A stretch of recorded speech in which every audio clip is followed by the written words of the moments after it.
Inter-Milan, ritorno della semifinale di Champions League dopo il 2-0 dell'andata. Finalmente ci siamo. Siamo dentro le ore più calde, quelle dell'attesa, della preparazione anche di una partita che vale molto più di una stagione, perché dell'Euroderby, quel famoso Euroderby del 2003, parliamo ancora oggi, ancora a 20 anni di distanza, quindi c'è poco da dire. Penso che stiamo vivendo tutti questa grande attesa allo stesso modo, in una maniera veramente insostenibile. Non vediamo l'ora di poterla giocare e di mettercela alle spalle sperando in un risultato positivo. Sono le ore queste della pretattica, della cura dei dettagli, anche dal punto di vista mediatico, perché è abbastanza evidente secondo me che questa partita si sta caricando molto anche degli aspetti extracampo, tutti quelli che fanno un po' da contorno, che invece stanno diventando sempre più importanti. Ne abbiamo parlato a lungo durante le nostre dirette in queste ore. Il clima mi sembra piuttosto evidente. I media, molti media stanno soffiando anche sullo spirito del Milan, sulla voglia di rimontare da parte dei rossoneri per cercare di aumentare l'attesa, l'intensità di questa gara, a tal punto, devo dire, purtroppo anche da travisare le dichiarazioni, perché si è montato in queste ore un caso, da un lato su delle parole di Acerbi, ma soprattutto su alcune dichiarazioni di Simone Inzaghi, un giornalista che segue il Milan. Ha totalmente inventato, ripeto, totalmente inventato delle parole che Inzaghi non ha pronunciato, e i milanisti ora si stanno facendo forza su questo, come ovviamente succede sempre. È il clima del derby di cui parliamo appunto in questo episodio, con alcune annotazioni tattiche, un aggiornamento rispetto all'analisi tattica che avevamo fatto prima della gara d'andata. Cerchiamo di capire che tipo di partita ci aspetta, che gara sarà, come la andremo ad affrontare, tutto quello che dobbiamo sapere per questo Inter-Milan. Prima però, ben ritrovati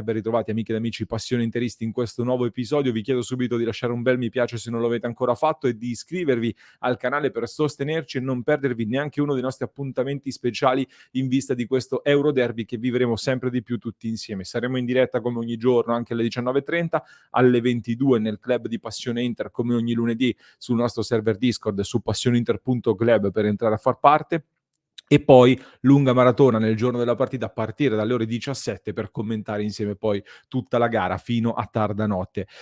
Per analizzare che tipo di partita sarà, dobbiamo secondo me innanzitutto ricordare quelle che sono le combinazioni per il passaggio del turno, ovvero dopo il 2-0 dell'andata, senza la regola del gol in trasferta in questa Champions, l'Inter si qualifica alla finale di Istanbul se vince la partita, ovviamente, se pareggia oppure se perde con un solo gol di scarto, 1-2, 2-3 e così via. In caso invece di sconfitta con 2 gol di scarto, ad esempio uno 0-2 o un 3-1 per il Milan, ci sarebbero poi i supplementari e quindi eventualmente i calci di rigore. Con 3 o più gol di scarto ovviamente passa il Milan. È senza ombra di dubbio una situazione di vantaggio per l'Inter, che aveva ottenuto lo stesso risultato in trasferta anche nei quarti di finale contro il Benfica, e poi lo ha amministrato abbastanza bene, salvo poi minuti finali di difficoltà. Però ecco, l'abbiamo visto, basta poco per riaprire tutto quanto, soprattutto in un derby, guai a sottovalutare. È un secondo tempo di una partita che bisogna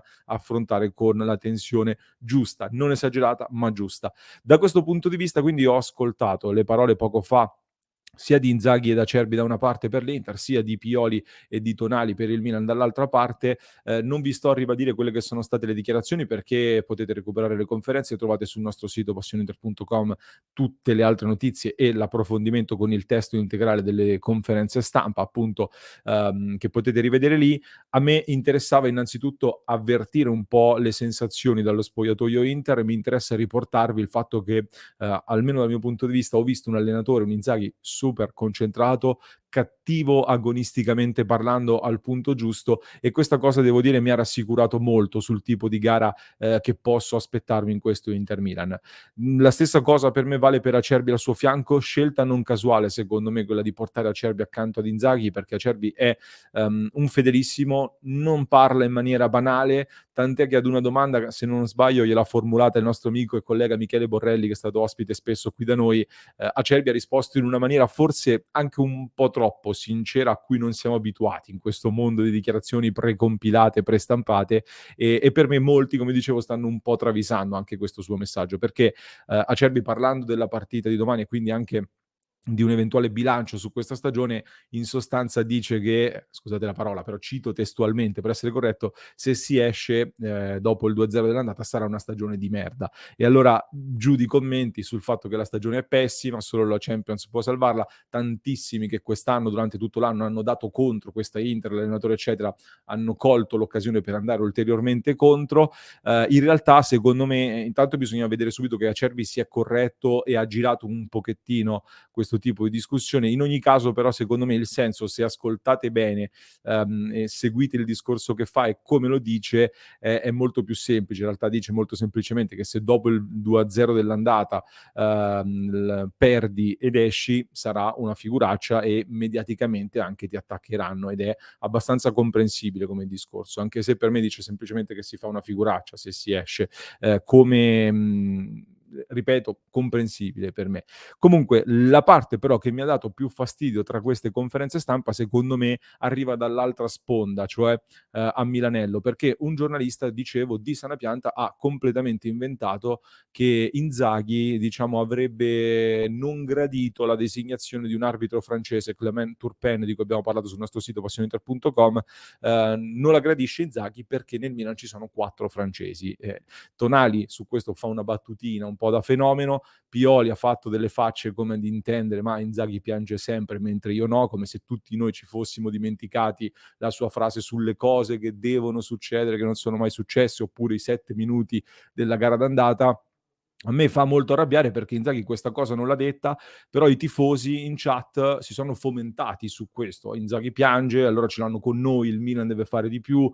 zittiamoli, eccetera. Inzaghi questa cosa non l'ha detta perché, a domanda precisa di un giornalista, e credo che fosse Tancredi Palmeri il giornalista che ha fatto questa domanda sull'arbitro ad Inzaghi, Inzaghi semplicemente dice intanto che all'andata Krunic non è stato espulso per il pugno a bastoni, lo ribadisce in maniera molto tranquilla, però il messaggio lo lancia, e poi sull'arbitro di domani semplicemente dice che non gli interessa, non è un problema, anche se lui è francese, ci sono 4 giocatori del Milan francesi, non è un problema e non gli interessa e non ne parla. Punto. Questo è quello che ha detto Inzaghi. Invece stanno sfruttando anche questo in maniera evidente per fare sempre più quadrato, travisare e fare un po' tutto gruppo. Non cadiamo in queste provocazioni a partire dai tifosi, mi raccomando. Venendo alla partita però, il Milan recupera Leao, quasi certamente anche Krunic e Messias, non ci sarà invece Bennacer, inevitabilmente sarà un Milan diverso quindi dall'andata, sia negli uomini che nell'interpretazione della gara. Maignan, Calabria a destra, Theo Hernandez a sinistra come probabile formazione, centrali di difesa, Ciao, Kier e Tomori sono in 3, si giocano 2 posti, vedremo quella che sarà la scelta finale, Krunic e Tonali davanti la difesa, con Salma Kers, immagino titolare a destra, in vantaggio su Messias, Brahim Diaz in vantaggio su Pobega sulla tre quarti, Rafa Leao a sinistra e Giroud unica punta. Con questo assetto avevamo analizzato già in parte all'andata, l'analisi tattica che abbiamo fatto all'andata era impostata anche per il ritorno, dove però aggiungiamo alcune considerazioni, perché ci saranno secondo me rispetto a quell'analisi 2 principali differenze secondo me dal punto di vista tattico, e vi condivido per chi ci segue in video, ve lo leggo per chi ci ascolta in podcast, la nostra lavagna tattica. Una lavagna tattica dove troviamo quindi la formazione del Milan schierata in rosso a partire da sinistra verso destra. Quali saranno le 2 differenze secondo me? Intanto che Theo Hernandez tenderà con il pallone o senza a venire molto di più al centro rispetto a quanto anche non ha fatto all'andata, dove Salma Kers gli lasciava lo spazio per buttarsi fino in fondo e andare sull'esterno. In questo caso invece secondo me lo potrà fare anche questo, ovviamente perché nelle sue caratteristiche, ma tenderà un po' di più a venire verso il centro, quindi a convergere in una zona dove anche Brahim Diaz e Salma Kers tenderanno a fare tanta densità, e Tonali scalerà un pochino a coprire questa zona che Theo Hernandez lascerà scoperta. Questo movimento di Theo Hernandez permetterà a Leao quindi di ricevere nella sua zona preferita con i piedi, diciamo, sulla linea, e di o partire in velocità se ci sarà spazio, o comunque cercare di andare a prendersi il fondo per andare al cross o convergere per andare al tiro, cose con entrambe le cose ci ha messo spesso in difficoltà, soprattutto nel derby di campionato di inizio settembre, dove comunque era un'altra Inter, oltre ad essere anche un altro Milan. L'altra differenza poi che mi aspetto da questa partita è che senza Bennacer sulla tre quarti, come detto, ci sarà probabilmente Brahim Diaz, molto, molto probabilmente ci sarà un tipo di pressing differente, secondo me, da parte del trequartista del Milan, perché Bennacer è molto più asfissiante sul nostro regista. In questo caso, qui c'è Brozovic, poi adesso vediamo. Dovesse esserci effettivamente Brozovic o comunque chiunque ci sarà qui tra Brozovic e Çalhanoğlu, Bennacer solitamente è portato a pressare in maniera molto asfissiante. Con Brahim Diaz la cosa sicuramente cambia, e queste quindi sono per me le due principali differenze che possiamo aspettarci rispetto alla gara d'andata. Venendo poi invece all'Inter, perché queste differenze secondo me ci collegano anche alle scelte che Inzaghi secondo me potrebbe e dovrebbe fare,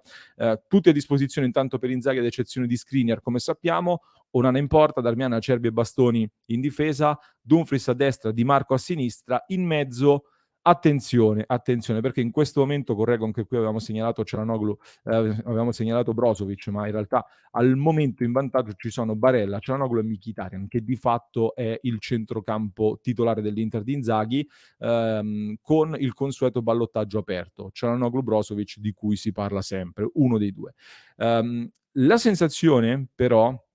è che Inzaghi secondo me, vabbè, allora in questo momento possiamo mettere in vantaggio questo centrocampo, e quindi un Inzaghi che possa andare a giocare con lo stesso centrocampo di sempre. Ma